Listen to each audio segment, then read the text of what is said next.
Welcome back, everyone. This is part 3 of how to navigate through difficult times.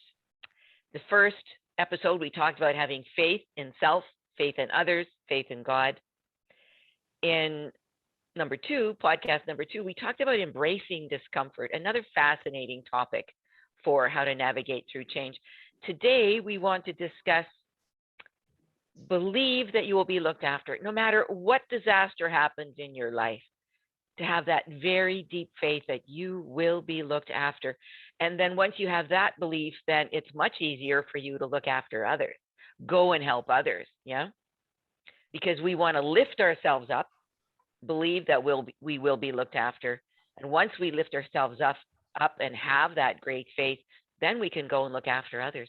Otherwise, we're all going to be down here if there's a disaster, like a tornado or a hurricane or a tsunami or whatever happens, right? So I think that first piece is really believing that we will be looked after. And how do you two think we could have that belief? How do we start believing that we'll be looked after? Let's say, for example, Raj, you know of people who don't have any food. Yeah, or they don't have any money because they've gone through tough times. I remember the delightful story of masters in the Himalayas, right, who live in the caves and they meditate all day long. And one master said, I don't worry about food, because whenever they're hungry, and these masters are meditating very high up in the Himalayas, the monkeys will come and bring them bananas, you see? So if you have faith, everything is going to come. Whatever you need will be there. So Raj, I'm curious about what you would say to people if they don't have money or they don't have food and times are really difficult. What would you do? In this situation, strong mindset is very important. Strong mindset, because if I'm carrying normal mindset, so I'm always thinking about my food, my general things, my other things. But if I go my past and my habits, my other things. So if this kind of situation happen in my life, so my strong mindset and positive thinking always very helpful for this situation, because it's all about mindset. Like I'm giving you example.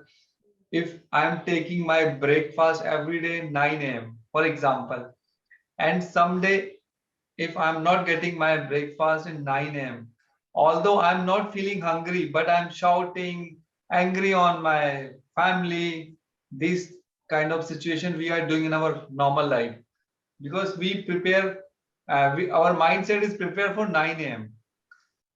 So like I'm giving you one more example from my life. Like whenever I want, when I was in immature age, so like if I have an urge for chocolate or like coffee or like tea, if we have their ample tea, coffee, chocolates, we never complain to mom and other people, because we have psychological mindset ki I have in fridge these stuff in the fridge. But whenever chocolate is not there in the fridge, then we started drama with mom. I need chocolate, because that is the completely psychological things. In my point of view. So same, yeah, you are saying something, Marion? What comes to my mind is like that scarcity mindset, right? When we realize, or perhaps, we're running out of something. I can hear example Right. with chocolate. Suddenly we want chocolate more than anything because we feel the lack of, because there's none. If it's in the fridge, we might not eat it, but at least it's there if we want it. And I have experienced quite a bit of that as well, and seen it with others, and certainly with myself, that when we start looking at things from a mindset of scarcity, that is not supporting us getting into a better place, but looking at it from more of abundance of what is going well. And yes, maybe we do not have X but we do have why. And most people, I would argue, are not at the point necessarily where they don't have anything to eat, they have no place to live, yet there's still a lot of situations that they are less than happy with, and they feel like a lack, they feel a certain scarcity because they might not have what they think they should have, what they want to have. And even there, I believe we have to be very careful of what it is that we want and why we want that. Is it because we are comparing ourselves? Is it because we're looking to measure up to others? We're seeing the neighbor, we're seeing the coworker or whatnot. And maybe that is not even what we want in our life, but it's just what society has created. And we feel like less when we are not matching up to those expectations.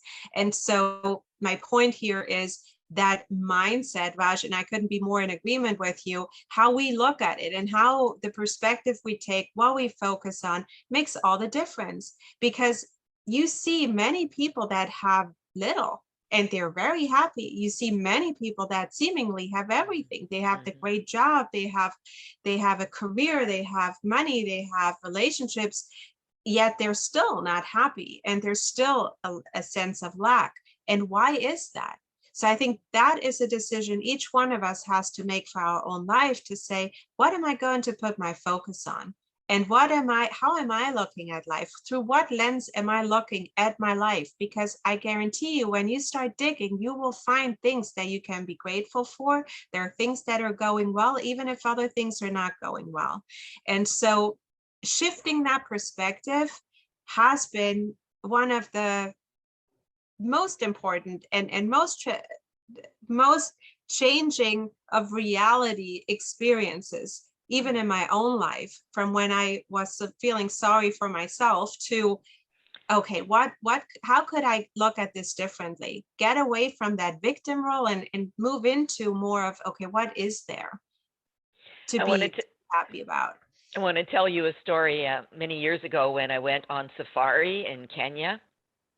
I loved Kenya, all the wild animals. I was in pure heaven with all those giraffes and gazelles and elephants and big birds, and and we got stuck in a mud. The roads can be very bad in the rains, and so our Jeep got stuck, and all of a sudden these children, the tribal children, came around our Jeep. And they were so happy, these kids. And I said, where do you live? And they showed me there was this little straw hut right in the middle of a field. It was just straw and mud. That was their house. Huh? And so then I thought, oh, well, what can I give these children? And I usually travel with goodies. And so I opened up my handbag and I had a lot of pens, the felt pens that we use so much today. Those children had never seen a felt pen before. And they were ecstatic that I gave each one of them one of these felt pens, So, you're absolutely right, Marion. Why were these children so happy? They lived such a simple life. They were clearly very poor, but they did have some food, right? They had a house to live in, nothing extravagant, but they had love. They had love in their households. They had love for each other, love for their community. And when, God came along and gave them one of these felt pens through me, my God, I made their day. I must have made their year. So it truly is, to believe we will be looked after is to truly look at the love that we have in our lives first. I think that's really important, and to acknowledge it, embrace it, write it down, and then go tell everybody that we love them. Go and do it. Go and hug them.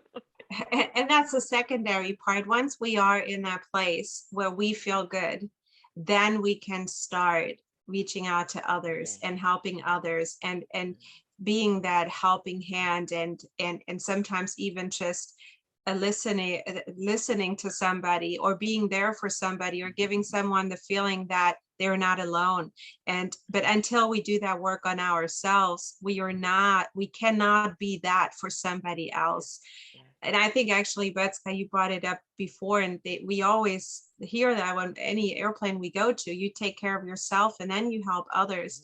But I do believe that we have a responsibility, and I certainly, like, it gives me a great feeling to know that I'm helping somebody else, that I am, even if it's just listening or in any way, shape, or form. It could be small things. It doesn't have to be, oh, I need to solve all your problems and I need to make sure you have X, Y, and Z. It could be small things, small human things. And I feel that if we come together in more of that, we're in unity and helping, or lending a helping hand, and being there and reaching out, or reaching out to say, hey, how are you doing? Could be as simple as that.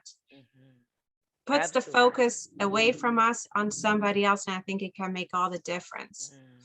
So I think in summary, what we're talking about here is transforming ourselves first. I remember my very first coach. I told her, I was very lofty back then, full of ego. And I said, okay, I want to transform the world. That's what I said to her. You know what she said to me?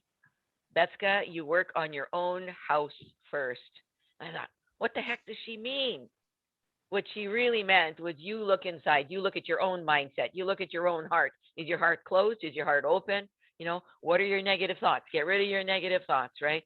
Work on yourself first, transform yourself, because once you do that, you can help others, right? Or as you are cleaning up your own stuff, you can help others.